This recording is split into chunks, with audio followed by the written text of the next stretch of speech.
Dragi građani i građanke Bosne i Hercegovine, ovdje sam u srcu Sarajevo sa dobrim vijestima iz srca Europe, iz Brisela. Dijelim sa vama sreću što je Bosna i Hercegovina dobila kandidatski status za članstva u Europskoj uniji. My heartfelt congratulations for this important achievement.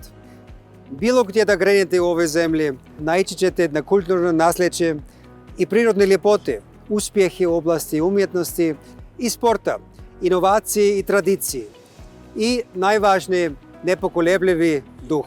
Ujedinjeni u različitosti, United in Diversity je vodilja i temeljna vrijednost EU. Bosna i Hercegovina i Europska unija počivaju na istim temeljima. Princip United in Diversity je naša zajednička vrijednost, snaga i bogatstvo. Ova zemlja obiljuje energijom i talentom. Kandidatski status je naš znak da vjerujemo u ovu zemlju i da dijelimo vaše nade za bolju budućnost. Snažna zaštita ljudskih prava, više povjerenja, djelotvorna borba protiv korupcije, funkcionalne javne institucije, jača ekonomija, bolja zdravstvena zaštita i obrazovanje.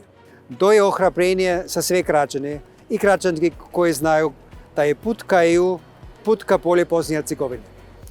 Ali je i poruka, i to je vrlo važno, je poruka političkim liderama da okrenu novu stranicu i provede potrebne reforme koje će donijeti dobro svim građanima BiH.